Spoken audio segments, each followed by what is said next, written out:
नमस्कार प्यारे बच्चों, बहुत बहुत स्वागत है आपका अपने YouTube channel NCERT study point पे। और मेरा नाम है अर्जुन। ठीक है, तो आगे चलते हैं। तो जैसे कि आपको पता होगा, मैंने आपको कहा था कि आप वीडियो का इंतजार करो, और मैंने आपको पार्ट सेकंड करा दिया था भू संसाधन तथा कृषि वाले चैप्टर का, जो कि हमारा भूगोल क्लास 12th का सेकंड बुक था। और उसका नाम था, तीसरा चैप्टर का, जिसका नाम था भू संसाधन तथा कृषि। तो इसका मैंने आपको पार्ट 1 करा दिया, सेकंड करा दिया, ये हमारा पार्ट 3 है। इसमें हमारा जो बचा हुआ टॉपिक था, जो मैंने आपको बताया था कि मैं आपको टॉपिक वाइज पढ़ा रहा हूँ, तो जो बचा हुआ टॉपिक था वो आज के इस वीडियो में हम कंप्लीट कर लेंगे। और ये हमारा बिल्कुल न्यू कोर्स चल रहा है। ठीक है, चलते हैं आगे। और देखो, आप अभी तक हमारे चैनल को सब्सक्राइब नहीं कर रखे ना, तो कर लेना, क्योंकि ज़्यादातर बच्चे जो है सब्सक्राइब कर चुके हैं। ठीक है, तो आप भी कर लो, आपका भी फायदा हो जाएगा। और आपने अभी तक मुझे इंस्टाग्राम पे फॉलो नहीं किया है, तो सबसे पहले आप जाके वहाँ फॉलो करें। और बदले में आपकी कोई भी क्वेरी हो, कुछ भी आपको पूछना हो, तो आप मुझसे पर्सनली वहाँ पर आकर पूछ सकते हो। कुछ भी आपको ऐसा पूछना हो कि सर मुझे ये बता दो, ये बता दो, ऐसा, ठीक है, तो आप पूछ सकते हो। और आपने अभी तक मेरे टेलीग्राम ग्रुप को ज्वाइन नहीं किया, तो इसको ज्वाइन करें। हमारा जो ग्रुप है टेलीग्राम ऐप पर है, उसका नाम है A.K.NCERT स्टडी पॉइंट। ऐसा आप वहाँ सर्च करोगे तो ऐसा आ जाएगा। और बिल्कुल आपको ऐसे सर्च करना है, A.K.NCERT स्टडी पॉइंट, बिल्कुल गैपिंग के साथ। ठीक है, तभी आएगा वहाँ पे ग्रुप। ये आपका विषय सूची है दूसरे बुक का, जिसमें हमने पहला अध्याय कर लिया था, दूसरा कर लिया था, तीसरा का हमने पार्ट 1 और सेकंड कर लिया था। ये हमारा पार्ट 3 वाला वीडियो है। ठीक है, चलते हैं आगे और समझते हैं टॉपिक को एक नए उत्साह के साथ। और मैं आपको एक एक टॉपिक जो इसमें बचे हुए हैं ना, 15वां, 16वां, 17वां, 18वां, 19वां, हमारे टोटल 5 टॉपिक बच चुके हैं। इसको हम अलग अंदाज में समझेंगे, बिल्कुल आसान व्याख्या समझेंगे। ऐसे मैं आपको समझा दूंगा कि आप इसको जिंदगी भर नहीं भूलेंगे। और ऊपर के जो आपको टॉपिक दिख रहे हैं, मैंने आपको पार्ट 1 में कराया है, ये मैंने आपको पार्ट सेकंड में कराया है, और बचे हुए जो है मैं आपको पार्ट 3 में करा रहा हूँ, जैसा कि आप मेरे वीडियो को भी देख रहे हो। ठीक है, और अगर आपने मेरे वीडियो को पूरा देख लिया, तो मेरी गारंटी है कि आपको चैप्टर समझने से कोई नहीं रोक सकता, दुनिया की कोई ताकत नहीं रोक सकती। ठीक है, तो आप इन टॉपिक को बिल्कुल ध्यान से समझना। और मैंने आपको वैसे भी क्या रखा है, जब भी आप मेरी वीडियो को देखो, भले वो हिस्ट्री का हो, पॉलिटिकल का हो, ज्योग्राफी का हो, या फिर फिजिकल का, कोई सा भी हो, ठीक है, तो आपको एक नोटबुक निकालना है, और आपको एक हेडफोन लेना है कोई भी, और उसको जो उसका दो लीड होता है ना, उसको आप अपने कानों में लगाना, ताकि जो मेरा वीडियो है ना, उसका जो आवाज़ है वो आपको बिल्कुल क्लियर और एकदम क्रिस्पी सुनाई दे। ठीक है, तो आप नोटबुक निकाल लिए पक्का। तो शुरू करते हैं। देखो, हमारा 15वां टॉपिक है, जिसका नाम है तिलहन खाद्य फसल। जैसे हम समझेंगे, देखो तिलहन खाद्य फसल में क्या है, मूंगफली आ जाता है, तोरिया आ जाता है, सरसों आ जाता है, और कुछ अन्य तिलहन है, उनका नाम हम नहीं लेंगे, लेकिन उनका हम टॉपिक के अंदर नाम लेंगे। अगर हम नाम लेने लेते हुए चलेंगे ना, टॉपिक का टाइटल बहुत बड़ा हो जाएगा। तो अन्य जो तिलहन है उसको भी हम समझेंगे। ये हमारा 15वां टॉपिक है। आप अपने बुक में देख लो, आप अपने बुक को भी लेकर बैठो और बाकी एक कॉपी लिख के बैठो, ये आपका ही फायदा है, मैं आपके लिए कह रहा हूँ, तो आप ले सकते हो। तिलहन खाद्य फसल, पहला आ जाता है मूंगफली, दूसरा आ जाता है हमारा तोरिया व सरसों, तीसरा आ जाता है हमारा अन्य तिलहन। जैसे ये हो गया, ये हो गया, ये हो गया, ये हो गया, ये कुछ अन्य आ जाते हैं, बाकी ये तो अपना हो जाता है मूंगफली, आपको पता होगा। मूंगफली ऐसा दिखता है, इसके अंदर एक मतलब एक छिलका सा होता है, और छिलके को जब आप उतारते हो, तो इसके अंदर कुछ चॉकलेटी टाइप का कुछ कुछ दाना निकलता है, इसी को हम कहते हैं मूंगफली, जैसा कि आपको पता होगा, इतना बताने की जरूरत नहीं है। भारत विश्व में 18.8, ये आपके एनसीईआरटी का कटिंग है, जो मैं आपको बता रहा हूँ। हर चीज़ मैंने एनसीईआरटी से लिया है, कि पॉइंट टू पॉइंट बातें अच्छी ली है मैं उसमें से। जो फालतू की चीज़ें उसको मैंने काटा है, और जो फालतू की चीज़ें नहीं है, जो काम की चीज़ें हैं, वो मैंने यहाँ पर लिया है आपके सामने। ठीक है, 18.8% मूंगफली का उत्पादन करता है। कितना प्रतिशत? तो 18.8% जो भाग है ना, वो विश्व में भारत के अंदर मूंगफली का उगाया जाता है, यानी खेती मूंगफली की जाती है। 2018 में क्या हुआ ना, कि मुख्यतः शुष्क प्रदेशों की जो वर्षा आधारित खरीफ फसल थी, परंतु जो दक्षिण भारत में यह रबी फसल में बोई जाती थी। देखो क्या था, कि जो यहाँ बोई जाती है रबी फसल में, तो वहाँ बोई जाती है जायद फसल में, खरीफ फसल में। ऐसे कुछ लड़ाई झगड़ा होते रहता है इन लोग के बीच में। यह देश के कुल शस्य क्षेत्र में 3.6% क्षेत्र में फैली हुई थी। गुजरात, राजस्थान, तमिलनाडु, आंध्र प्रदेश इनके अग्रणी उत्पादक राज्य हैं, जहां ये उत्पादन करते हैं। तमिलनाडु में जहाँ भी यह फसल आंशिक रूप से सिंचित है, यानी यहाँ पे सिंचाई होता है, ये फसल को उगाया जाता है, वहाँ इसकी पैदावार अपेक्षाकृत बहुत ही अधिक है। पैदावार बहुत ही अधिक है, वहाँ पे मूंगफली बहुत ज़्यादा उगाया जाता है। परंतु आंध्र प्रदेश तथा कर्नाटक में इसकी पैदावार बहुत ही कम है, वहाँ कम उगाया जाता है, ये आप ध्यान रखना। मूंगफली का है पूरा का पूरा। अब समझते हैं तोरिया व सरसों। तो तोरिया व सरसों बहुत से तिलहन सम्मिलित हैं, जैसे राई, सरसों, तोरिया, तारामीरा आदि। ये उष्ण कटिबंधीय फसलें हैं तथा भारत के मध्य व उत्तरी पश्चिमी भाग में रबी में बोई जाती है। ये फसलें पाला सहन नहीं करती, ठीक है, तथा इनके उत्पादन में वार्षिक उतार चढ़ाव भी है।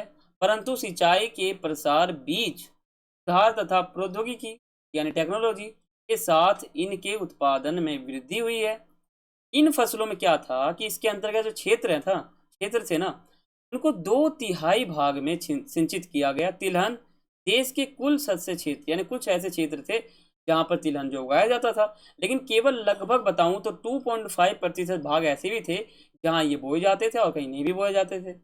इनके उत्पादन, ठीक है, इनके उत्पादन का 1/3 यानी एक हिस्सा भाग राजस्थान में आता है, ठीक है, तथा अन्य जो प्रमुख उत्पादक हैं वो राज्य जो है हरियाणा राज्य, आपको समझ में आता होगा, वहाँ और तथा मध्य प्रदेश में है।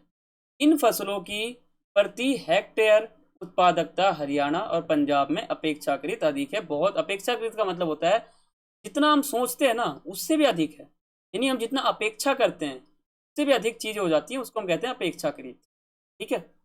ये तोरिया व सरसों का था। अब अन्य तिलहन को समझते हैं कि अन्य तिलहन मान लो एक ये हो गया, एक ये हो गया, एक ये हो गया और ये हो गया। ये चार जो है कुछ अन्य हैं जो इनसे परे हैं, ठीक है, इनसे परे हैं ये, लेकिन अन्य है काम के। सोयाबीन, सूरजमुखी भारत के अन्य महत्वपूर्ण तिलहन है। सोयाबीन अधिकतर मध्य प्रदेश, महाराष्ट्र में बोया जाता है। दोनों राज्य मिलकर देश में लगभग बताऊं तो 90% सोयाबीन उगाते हैं, पैदा करते हैं। सूरजमुखी की फसल का सांद्रण राजस्थान, कर्नाटक, आंध्र प्रदेश की तेलंगाना तथा इससे जुड़े हुए महाराष्ट्र के भागों में हैं। देश के उत्तरी भागों में यह एक गौण फसल है, इसको बोलते हैं दूसरे नाम से, लेकिन सिंचित क्षेत्रों में इनका उत्पादक बहुत ही अधिक है, मतलब उत्पादन बहुत ज़्यादा है, ठीक है। तो यहाँ पे जो हमारा 15वां नंबर का टॉपिक था वो खत्म हो गया। अगर आपको समझ नहीं आया तो आप वीडियो को बैक करके दोबारा देख सकते हो। तो फायदा ये होता है ना कि अगर आपको समझ नहीं आया तो आप वीडियो को पॉज भी कर सकते हो, वीडियो को जो है अपना बैक भी कर सकते हो ताकि आपको दोबारा समझ में आ जाए। 16वां टॉपिक हमारा है रेशेदार फसलें, यानी ऐसे फसलें जो रेशेदार जैसे दिखें, जैसे कपास है ना, जूट है, ये कुछ ऐसे हैं जो रेशेदार फसलें के अंतर्गत आते हैं। ग्लोब देखो, जो ग्लोब मैंने आपके सामने इसलिए डाल रखा है ताकि आपको समझ में आए विश्व के बारे में, ठीक है। कपास ऐसा दिखता है, देखो ऐसा फोटो आपको दिखता होगा कपास में, ये कपास का फोटो है और कपास से ही धागा बनता है और उससे कपड़े बनते हैं उसी से, ठीक है। जूट, ये आप देख रहे हो पीछे, ये जो 7-7 फुट के जो दिख रहे हैं आपको ये फसल, इसी को जूट कहते हैं, ठीक है। कपास, इसको समझते हैं। देखो कपास एक उष्ण कटिबंधीय फसल है जो देश के अर्ध शुष्क भागों में खरीफ ऋतु में बोई जाती है। देश विभाजन के समय भारत का बहुत बड़ा कपास का जो हिस्सा था ना वो पाकिस्तान क्षेत्र में चला गया। आपको पता होगा जब बंटवारा हुआ था तो 2 पाकिस्तान बनाए गए थे, एक पूर्वी और एक हमारा, ये मैप कुछ इस प्रकार से बनता है, ये जो है यहाँ पे पूर्वी था हमारा, ये हमारा पूरा पश्चिमी, मतलब दोनों हमारे साइड से पाकिस्तान 2 बनाए गए थे और बाद में ये बांग्लादेश बन गया था। तो इसका कुछ हिस्सा जो है ना पाकिस्तान साइड में चला गया। यद्यपि पिछले 50 वर्षों में भारत इसके क्षेत्रफल में लगातार वृद्धि कर रहा था, लेकिन जब बंटवारा हो गया तो लगभग के हाथों में ही चला गया। भारत छोटे रेशेदार वाली भारतीय व लंबे रेशे वाली जो अमेरिकन दोनों प्रकार की जो कपास थी ना उनका उत्पादन करता था। अमेरिकन और भारतीय छोटे मोटे जो भी मतलब थे वो सभी करता था। अमेरिकन कपास को देश के उत्तर पश्चिमी, उत्तर वाला साइड और पश्चिमी वाला जो साइड हमारा, पश्चिमी वाला साइड जो है इसमें ये जो हमारा भाग है इसमें नरमा कहा जाता है, ठीक है, दूसरा नाम है इसका। कपास पर फूल आने के समय आकाश बादल रहित होना चाहिए, यानी जब इसे फूल आते हैं ना तो बारिश जो है ना वो नहीं आना चाहिए, यानी बादल नहीं उगने चाहिए। और बादल अगर मान लो बादल उगेगा तो बारिश करेगा, लेकिन जब ये कपास में फूल उगते हैं ना, तो इस समय बारिश की आवश्यकता नहीं होती है कपास को। इसलिए फूल जब उगता है तो बारिश जो है वो बादल में बिल्कुल नहीं होना चाहिए, यानी बादल रहित होना चाहिए, ठीक है। भारत का कपास के उत्पादन में विश्व में चीन के पश्चात दूसरा स्थान है। चीन पहला स्थान है, भारत दूसरा स्थान, ठीक है। देश के समस्त बोए गए क्षेत्र के लगभग 4.7% क्षेत्र का कपास बोया जाता है। मतलब इतने क्षेत्र हैं जहाँ पर सिर्फ कपास बोए जाते हैं, ठीक है। और आगे समझते हैं, 1 मिनट। देखो, कपास के 3 मुख्य उत्पादक क्षेत्र हैं। इसमें उत्तर पश्चिमी भारत में पंजाब, हरियाणा, उत्तरी राजस्थान, पश्चिमी में मान लो गुजरात, महाराष्ट्र हो गया, दक्षिण भारत का जो तेलंगाना है, कर्नाटक है, तमिलनाडु है, ये सब दक्षिण वाले साइड में आते हैं। ये पठारी भाग में सम्मिलित है। कपास के अग्रणी उत्पादक राजस्थान, जैसे मान लो राज्य हो गया हमारा, हो गया पहला गुजरात, महाराष्ट्र, तेलंगाना, आंध्र प्रदेश, पंजाब और हरियाणा। देश के उत्तर पश्चिमी सिंचाई की सुविधा वाले जो हैं उन भागों में कपास का प्रति हेक्टेयर उत्पादक अधिक है। इसका उत्पादन महाराष्ट्र के वर्षा निर्भर क्षेत्रों में बहुत ही कम होता है। मैंने आपको ये जो टॉपिक है मैंने आपको एनसीईआरटी के बिल्कुल उनके अकॉर्डिंग बताया है, ताकि आपको एनसीईआरटी पढ़ने में बहुत ही आसानी हो, ठीक है। अब है हमारा आ जाता है रेशेदार में जूट आ जाता है। जूट का प्रयोग मोटे वस्त्र, थैला, बोरे व अन्य जो सजावटी सामान है ना उसको बनाने के लिए किया जाता है, ठीक है। जूट जो आपको दिख रहा है ना, इसका हम प्रयोग क्यों करते हैं? वस्त्र बनाने में, थैला, बोरा और कोई भी सजावटी सामान है उसको बनाने के लिए हम इसका उपयोग करते हैं। यह पश्चिम बंगाल तथा इससे संस्पर्शी संस्पर्शी पूर्वी भागों की एक व्यापारिक फसल है, ठीक है। इसका व्यापार जो है अन्य देशों के साथ, अन्य राज्यों के साथ, अन्य जगह के साथ किया जाता है। विभाजन के दौरान देश का विशाल जूट उत्पादक क्षेत्र जो है पूर्वी पाकिस्तान, जिसे हम आज के समय में जो है बांग्लादेश कह देते हैं, उसमें चला गया। आपको पता होगा जब विभाजन हुआ था 2 पाकिस्तान बनाए गए थे, एक पूर्वी एक पश्चिमी, ठीक है। तो जो हमारा जो पाकिस्तान था एक साइड वाला, उसको हमने 1971 के आसपास, 72 के आसपास जो है बांग्लादेश बना दिया। तो बांग्लादेश में चला गया। आज के समय की बात करें तो आज भारत विश्व का लगभग बताऊं तो 60% जूट उत्पादन करता है, 60% करता है आज, ठीक है। पश्चिमी बंगाल देश के इस उत्पादक का 3/4 भाग पैदा करता है। बिहार व असम, असम आपको पता होगा, बिहार और असम अन्य जूट उत्पादक क्षेत्र हैं जहाँ पे ये फसल उगाया जाता है। यह देश के कुल शस्य क्षेत्र के 0.5, कितना कहा मैंने, 0.5% भाग पर ही बोया जाता है, ठीक है। ये आपने जूट समझ लिया कि कहाँ बोया जाता था, पहले क्या था, अब क्या था, ठीक है। ये कुछ आपने इसके बारे में कुछ समझ लिया। 16वां टॉपिक हमारा समाप्त हो चुका है। हम आ चुके हैं अपना 70वां टॉपिक जो है अन्य कुछ फसल हैं, जैसे गन्ना, चाय, कॉफी। गन्ना आपको पता होगा, गन्ना आप समझते होगा, ऐसे सीधा सा लंबा सा दिखता है। चाय जो है चाय पत्ती उसमें मिलाया जाता है, कप सा होता है, ठीक है, ऐसा कुछ होता है। चाय होते हैं ऐसा, ऐसा मान सकते हो। तो कॉफी भी आप मान सकते हो कप में। तो इन तीन को समझते हैं, जो गन्ना है, जो चाय है और जो कॉफी है। पहला हमारा अन्य फसल में आ जाता है, जो हमने बात यहाँ पे नहीं करी। मैंने आपको पार्ट 1 में बताया था कि जो भू संसाधन तथा कृषि जो हमारा चैप्टर है ना, इसका अर्थ यही है कि जो भूमि है वहाँ पे जो फसल उगाए जाते हैं, भूमि हमारा एक संसाधन है, बहुत ही अहम संसाधन है। तो जो भूमि है वहाँ पे कोई भी कृषि किया जाता है तो कौन कौन से किए जाते हैं, सभी कृषि के बारे में हम ध्यान से पढ़ रहे हैं। तो चाय, गन्ना, कॉफी भी उसमें प्रमुख है। गन्ना कैसा दिखता है? आप कहोगे ऐसा दिखता है, देखो ऐसा तो बिल्कुल ऐसा दिखता होगा।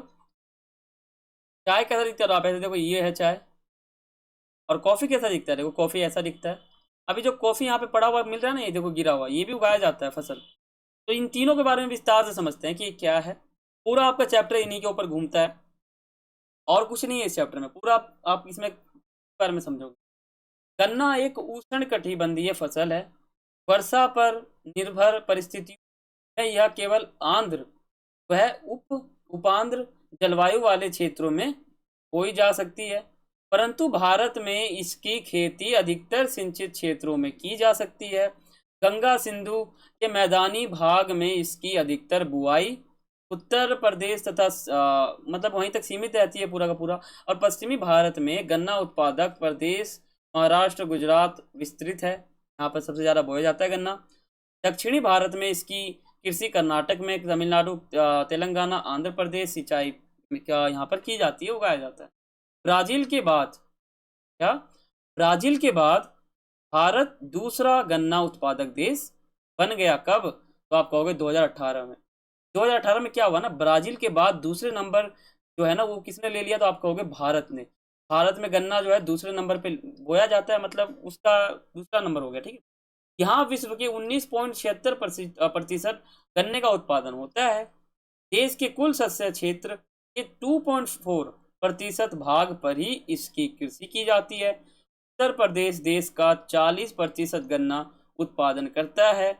इसके अन्य प्रमुख उत्पादक राज्य महाराष्ट्र हो गया, कर्नाटक हो गया, तमिलनाडु हो गया, आंध्र प्रदेश में की जाती है, जहां इसका उत्पादन जो है स्तर बहुत ही अधिक है।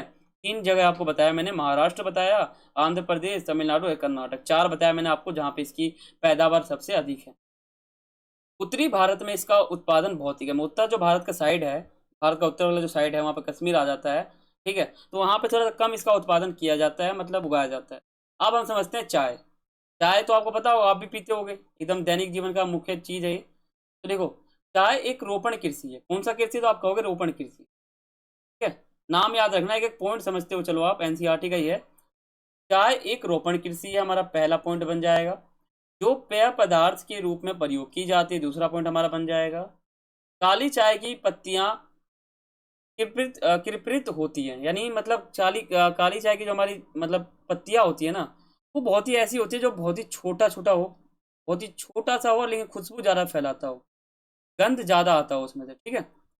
जबकि चाय की हरी जो पत्तियां है ना, वो इसकी उल्टी है, खुशबू ज़्यादा नहीं आता उसमें से। चाय की पत्तियों में जो कैफीन तथा टैनिन की जो प्रचुरता है ना, वो पाई जाती है इसमें। यह उत्तरी चीन की जो पहाड़ी क्षेत्र है उसकी देशज मतलब एक तरह फसल है, वहाँ पे कहा जाता है इसको देशज फसल कहा जाता है। यह उष्ण आर्द्र तथा कुपोषण आर्द्र कटिबंधीय जलवायु वाले जो तरंगित भाग हैं वहाँ पर अच्छे अपवाह वाली मिट्टी में बोई जाती है।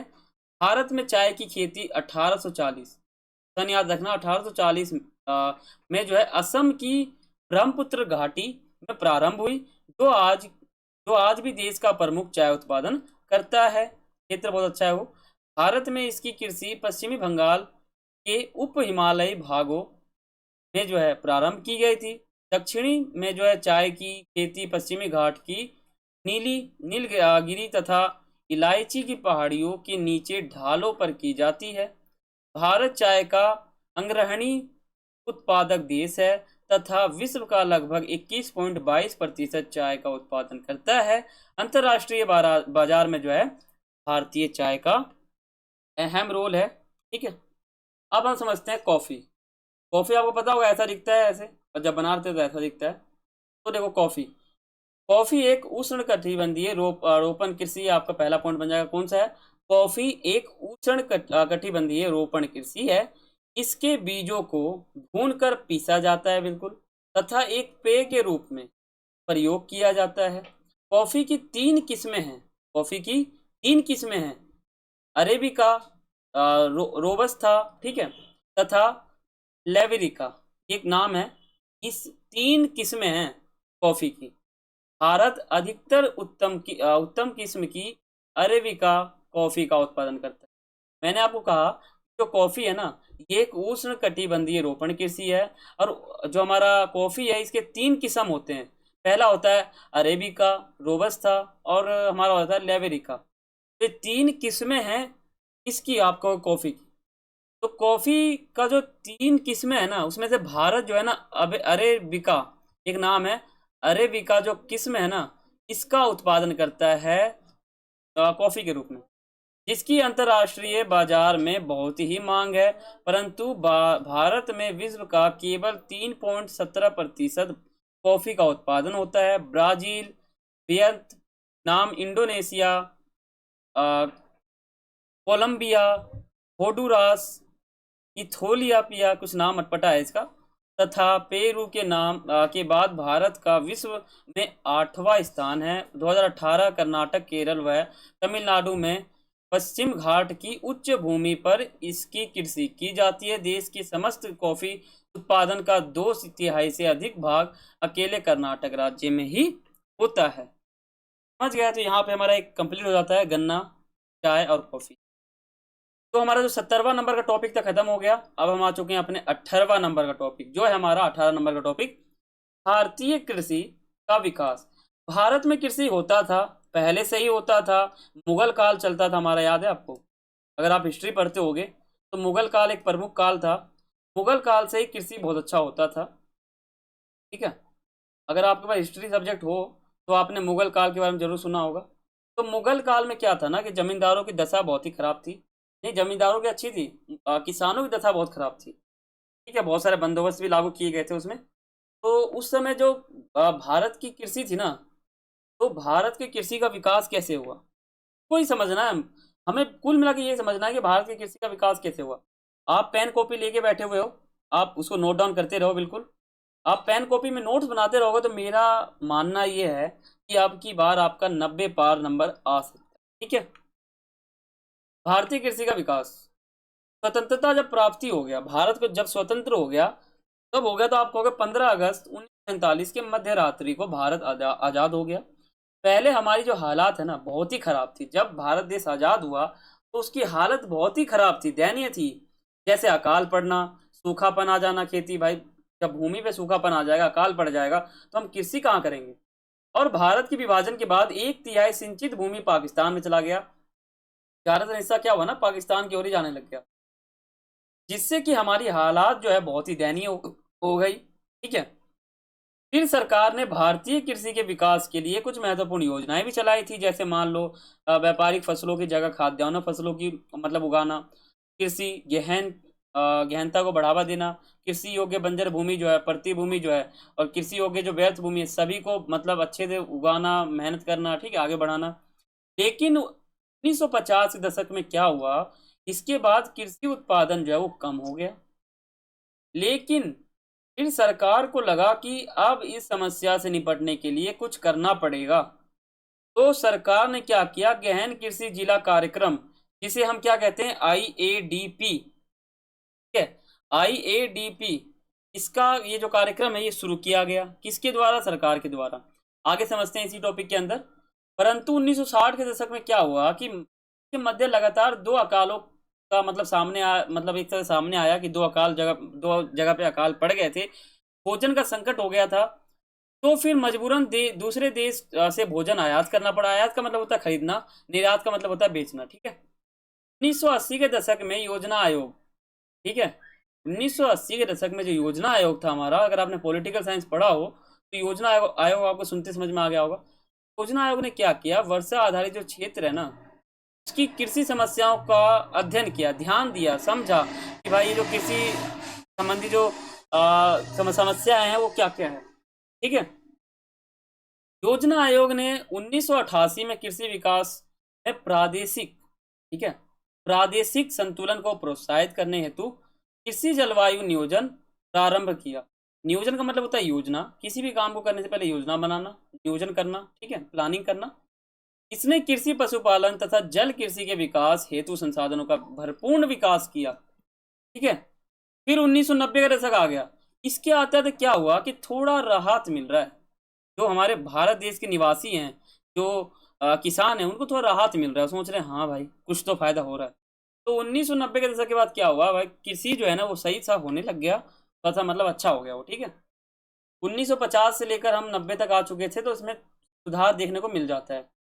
अब हमारा सबसे लास्ट और मोस्ट इम्पोर्टेंट, यानी मुख्य महत्वपूर्ण, मोस्ट इम्पोर्टेंट हमारा टॉपिक है, और हमारा इस चैप्टर का लास्ट टॉपिक है 19वां।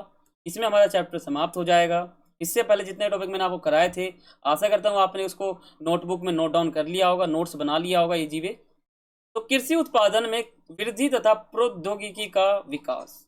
कृषि में हम उत्पादन कर रहे हैं, फसल उगा रहे हैं, चावल उगा रहे हैं, गेहूं उगा रहे हैं, तो उसकी वृद्धि कैसे हो रही है, उसका विकास कैसे हो रहा है, ये समझना है। देखो, कृषि उत्पादन में वृद्धि तथा प्रौद्योगिकी का विकास, पिछले 50 वर्षों की बात करें तो कृषि उत्पादन में ना तथा प्रौद्योगिकी में देखिए बढ़ोतरी हमको देखने को मिलता है 50 वर्षों के अंदर। बहुत सी फसलों, जैसे मान लो चावल हो गया, गेहूं हो गया, इसके उत्पादन में जो है पैदावार में बहुत ही प्रभावशाली वृद्धि हुई है। चावल गेहूं का तो बहुत भरपूर मात्रा में मतलब फसल उगाया जा रहा है आजकल। अन्य फसलों तथा मुख्यतः गन्ना, तिलहन, कपास उत्पादन में जो है प्रशासनीय वृद्धि हुई है। ये भी साइड साइड से बढ़ रहे हैं। मैंने आपको कहा था कि जब विभाजन हुआ था तो कुछ हिस्सा जो है गन्ना वाला वो पाकिस्तान के साइड में चला गया, और ये जो बांग्लादेश है इसकी साइड भी चला गया जब 1971-72 में बांग्लादेश बन गया। सिंचाई के प्रसार ने देश में कृषि उत्पादन बढ़ाने में महत्वपूर्ण भूमिका निभाई है। इसने आधुनिक कृषि प्रौद्योगिकी जैसे बीजों की उत्तम किस्में, रासायनिक खादों, कीटनाशकों तथा मशीनरी के प्रयोग के लिए आधार प्रदान किया, इसको बनाया। ठीक है। उर्वरकों की खपत में 15 गुना, 15 गुना मतलब 15 गुना आप समझते होगे, 15 गुना क्या हुआ, वृद्धि हुई। उर्वरकों की खपत में वृद्धि हुई क्योंकि उत्तम बीज की किस्मों में कीट प्रतिरोधक रोधकता, ठीक है, कम है। अंततः देश में, भारत देश में 1960 के दशक में क्या हुआ, जो कीटनाशक है उसकी खपत में महत्वपूर्ण वृद्धि हुई है, बहुत ज़्यादा बढ़ा। किसान को देख सकते हो आप, ये सिंचाई कर रहा है, बाकी आप ये समझ सकते हो। तो यहाँ पे जो है हमारा ये चैप्टर जो था हमारा भू संसाधन, भू संसाधन तथा कृषि, ये हमारा बिल्कुल समाप्त हो जाता है। आशा करता हूँ आपने इसका नोट्स बना लिया होगा, ठीक है, और आपको समझ में भी आ गया होगा। तो देखो, अगर आपको समझ में आ चुका है ना, तो बस आपको एक बार कमेंट आप जरूर कर देना, ठीक हो। अगर आप एक कमेंट कर देते हो तो आपको पता चल जाता है कि आपको समझ में आया है कि नहीं, क्योंकि वीडियो बनाने में मेहनत ज़्यादा लगता है, आपको पता होगा। ठीक है।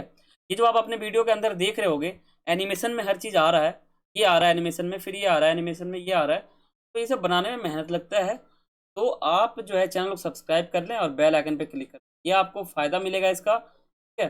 जब आपका बोर्ड एग्जाम होगा ना तो आप इस चैनल को ढूंढोगे, ये चैनल कहाँ है, तो इसलिए मैं कहता हूँ आप इसको सब्सक्राइब कर लो और बेल आइकन पर क्लिक कर लो, और वीडियो अच्छा लगा तो 1 लाइक तो बनता है। ठीक है, 1 लाइक तो आप कर ही सकते हो। और आप मुझे कमेंट करके ज़रूर बताना इंस्टाग्राम पे, या फिर आप मुझे डायरेक्ट यूट्यूब पे कमेंट करके कि आपको जो है ये वीडियो कैसा लगा, ये चैप्टर समझ में आया कि नहीं आया, और नहीं आया तो क्या समझ नहीं आया मेरे को आप बता देना उसमें। ठीक है, वो मैं आपको अलग वीडियो में बिल्कुल विस्तार से बता दूंगा कि आप कैसे समझ सकते हो। ठीक है, तो वीडियो को शेयर ज़्यादा करें, और कुछ भी पूछना हो तो आप कमेंट कर सकते हो। तो मिलते हैं अपने अगली वीडियो में, तब तक के लिए सभी को थैंक्स फॉर वॉचिंग। जय हिंद,